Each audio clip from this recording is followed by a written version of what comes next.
In Victoria, arrogant, mindless fame seekers are going viral, claiming their human rights are being violated by having to wear a mask. These public nuisances are filming themselves, refusing to give their details to police officers and harassing retail workers. We need a medical certificate if you guys aren't wearing a mask. I actually don't need a medical certificate if you refer to the DH. No, I'm allowed to do this. And you're discriminating against me. Discrimination. We're all just trying to all be in this together. We all All in what together? I actually don't. And you're not authorised by the Australian government to even question me about it. It's a condition of it. I tell you, come on here and debate me. Leave the retail staff alone fighting about masks. Give me a break. Let's bring in my panel. Melbourne City Councillor Nick Rees and Sky News Outsider co-host and Herald Sun columnist Rita Panahi join me here from Melbourne. Rita, I have such a low tolerance. It's right up there with these anti-vaxxers for me.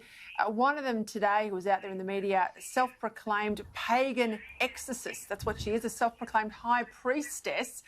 This is just beyond a joke, isn't it, in Victoria when you've got now over 500 cases today alone? Yeah, it is wacky and out there, and people are getting very, very upset by it. I think the Bunnings lady has been, calls herself some sort of a celebrity psychic witch, which I didn't know was a job title. But the curious thing is, on social media not long ago, she was encouraging people to wear masks, saying, don't trust the government, wear a mask every time you step outside. And now that we're being told to wear masks, she's gone the other way. So it's rather bizarre behaviour on a number of fronts. But I really think these things, yes, there's a couple of people doing the wrong thing and they're highlighting it themselves by filming it, putting it on social media. It's going viral. It's getting them lots of attention. But I think the overwhelming majority, when I say majority, I'm talking 99% plus, aren't doing that. So I think sometimes when we focus on a couple of idiots who are making a nuisance of themselves, we really lose sight of the fact that this was the catastrophe we're in was due to gross mismanagement by the Victorian government. Mishandling of the hotel quarantine program, the contact tracing is an absolute mess even today. It's not working, that people aren't being contacted as quickly as they should be. So that, I think, should be the focus of much of the media. But I guess when you see these idiots carrying on the way they are, it's hard to ignore it. I think you're absolutely right to point to the fact that more people than not are doing the right thing. And Nick, I've been on the road in and around work, going to the shops in the last sort of 4 or 5 days that we've had the mask rule in. I've only seen one, other than joggers, and you don't have to wear a mask when you're jogging. I have only seen one person in that entire time not wearing a mask. I think Rita's right. Let's focus on the ones doing the right thing, not the ones doing the wrong thing. Yes, absolutely right. I mean, and for a lot of viewers who aren't in Melbourne, they might be watching that Bunnings footage and thinking that there's, mass civil unrest breaking out. In fact, 5 million Melburnians, you find 99.9% of them are doing the right thing and complying with the new rules and masking up. Now, do they think wearing a mask is inconvenient? Yes. Do they think it's a bit uncomfortable? Yes. Does anybody want to be in this situation? No, we don't. But we're doing the right thing because we know this is the way out for us. And, these childish, selfish grandstanders, I honestly think there's a special place in hell for them. Like, I really do not know what they are doing. And we have really got to all be in this together. Otherwise, we're not going to get through it. Yeah, look, I treat putting the mask on as a reminder just next time I vote in Victoria. That's my one ear. Andrew's out. Andrews and his whole team goes. It's a constant reminder to get rid of Daniel Andrews. Well, I obviously don't agree with you on that point, Peter. Well, but no, you're not going to. On the substance of the policy. Yeah, the mask is my reminder to vote and vote right at the next election.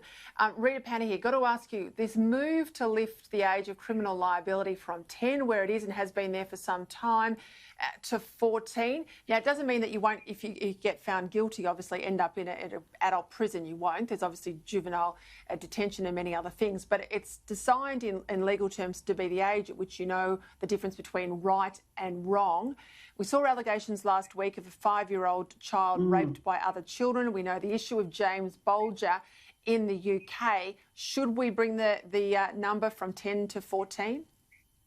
No, I don't believe we should. I think between 10 and 14, the overwhelming majority of kids do know the difference between right and wrong. And the case you mentioned that just last week, that alleged gang rape of a 5-year-old in far north Queensland, and the perpetrators there were all said to be under 13 or under. So to suggest that that shouldn't be considered a criminal matter because they only understand their criminality at the age of 14, I think is wrong. I think that we're living in an age where kids are fairly sophisticated from a young age, and they certainly know that theft, violence, a whole range of things are not only wrong, that they're criminal acts that can land you in all sorts of trouble. Nick, I've got to ask you, Drew Pavlou, the case in Queensland, China's Consul General to Brisbane involved in this case, is now trying to claim diplomatic immunity and obviously not be a party to the civil action being led by Drew Pavlou against the university. What do you make of that? Should he be entitled to diplomatic immunity? Well, look, the Vienna Convention says that consular staff do have diplomatic immunity in the exercising of their consular function. And so I think the debate here was usually that consul engaging in their consular function here. Now, it seems to me that the consul was getting pretty active in the debate on the university. You know, they were putting out strong support for pro-Beijing student protesters, and were being very, very critical of the sort of anti-Chinese protesters. That, to me, is more like somebody who's actively engaging in domestic political debate, not somebody coming out and carrying out their consular function. But having said that, I'm not across all the details of this one, but it looks like there's a debate to be had. Yeah, we'll see where that goes. Rita Panahi, Nick Rees, thank you as always for your time. Thanks, Peter.